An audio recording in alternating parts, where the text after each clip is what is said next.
It is unimaginable that if the roles were reversed in that video, the police would have acted in the same way. I cannot believe that if there was a young ethnic minority... Hey everyone, welcome back to Julian Discourse. Have you ever noticed that establishment journalists will tie themselves into absolute knots just to protect their elite narrative? We all see the reality of two-tier policing on our streets, but the mainstream media demands we pretend it isn't real. In this explosive clip, watch what happens when Robert Jenrick walks straight into a hostile ITV interview and completely dismantles Robert Peston. When Peston tries to gaslight the British public and deny the undeniable, Jenrick refuses to back down. Hit subscribe and let's watch this establishment spin collapse in real time. I'm going to move on to an interview I did with Reform's Robert Jenrick a little earlier.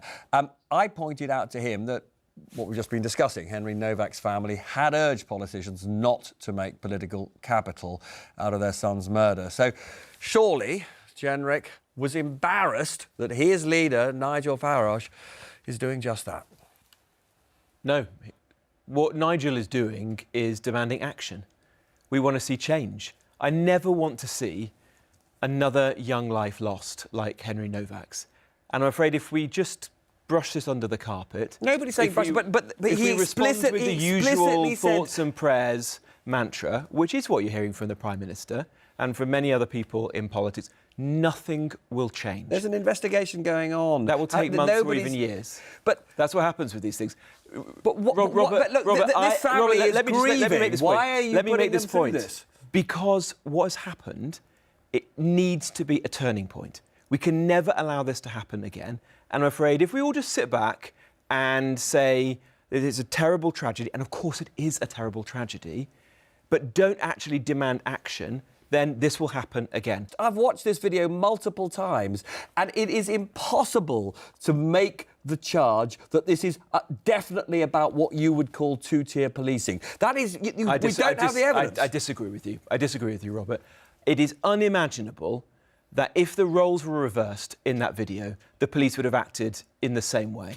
I cannot believe that if there was a young ethnic minority lad, say a black lad, for example, who was lying on the floor, who had been stabbed... But hang on, there have been plenty of examples of the British police behaving brutally to young black men. You know that. And it is right that action is taken against it. I want to root out racism of all kinds. But what I'm afraid has happened in recent years, and this has gone on for far too long now, is that so-called anti-racism has led to racism and discrimination against white people.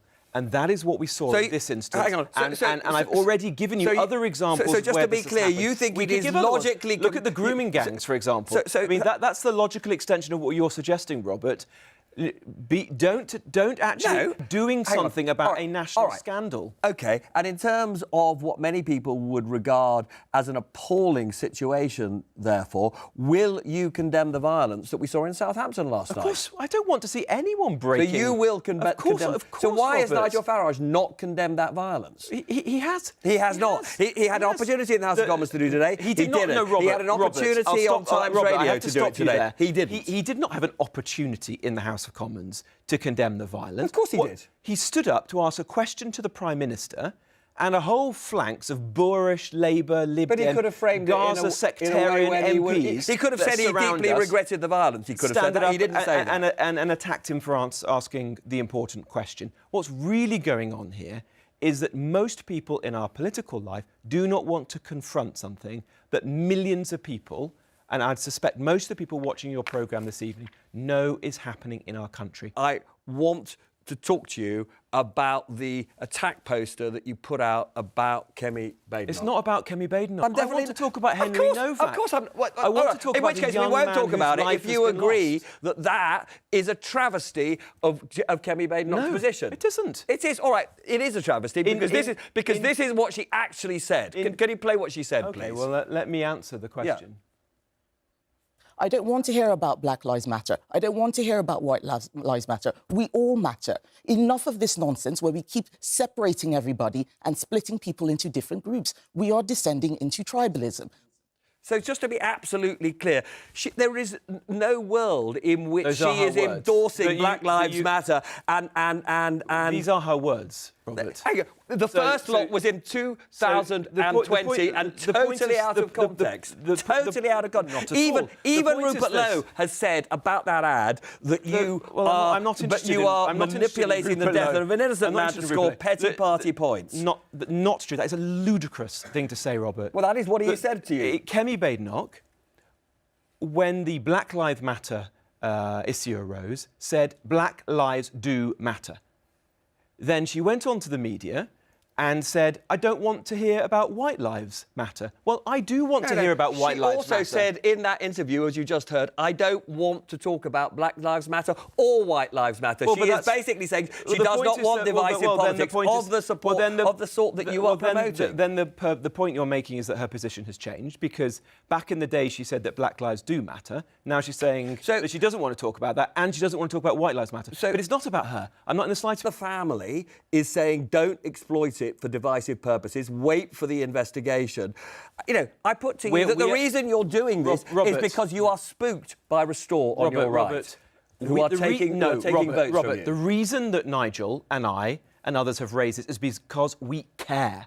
We never want to see a young life lost in this way. Your colleague, Zia Youssef, says that the Conservative Party doesn't care about white people. You spent your entire life in the Conservative Party. You surely don't agree with that. I think the point that Zia is making is that the last Conservative government made some very bad mistakes, and that allowed, and I was part of it, so I take, I preempt your next question and take my share of responsibility for that.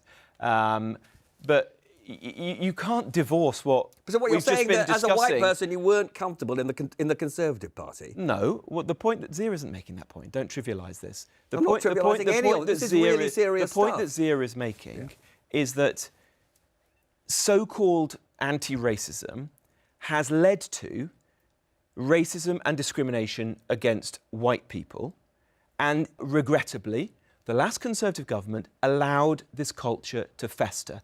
It is almost a sickness at the heart of our system. I'm going to have to point out, and I'm afraid it has led to deaths. And that is why it's got to stop. This is heavily contested, and let's wait and see what the investigation actually uncovers. But Robert Jenrick, thank you for coming on. Thank you. What we just witnessed on ITV was a complete failure of establishment media gaslighting. When Robert Peston sat across from Robert Jenrick, he genuinely believed he could shut down a national conversation with the standard thoughts and prayers mantra. But Jenrick gave a masterclass in pushing back. Peston tried to claim there is no evidence of two-tier policing in the UK, completely ignoring the devastating reality citizens see on their streets every single day. To understand this cultural moment in 2026, look at the undeniable facts the media desperately tries to sanitize.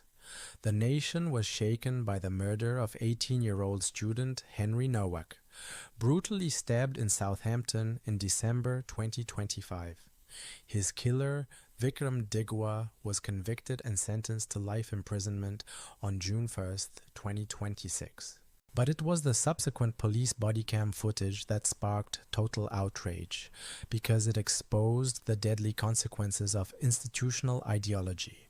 When police arrived, Digwa deployed the progressive playbook, falsely claiming he was the victim of a racist attack. Shockingly, officers immediately believed the attacker. They handcuffed the dying, unarmed white teenager as he lay on the ground, actively ignoring his desperate pleas that he had been stabbed. It took officers over 8 excruciating minutes just to discover his fatal wound. This is what happens when institutional panic over being labeled racist overrides basic justice. Yet, instead of holding the system accountable, Peston tried to ambush Jenrick over Tory leader Kemi Badenoch. Jenrick flipped the trap, exposing that back in 2020, politicians like Badenoch happily pandered to the Black Lives Matter movement. Yet today, she suddenly claims she doesn't want to hear about white lives matter. Jenrick stunningly admitted that his own Conservative government allowed this toxic culture to fester. A nation simply cannot survive if the law is applied differently based on demographics. Thanks for watching Julian Discourse. Hit that subscribe button, leave a like, and I'll see you in the next one.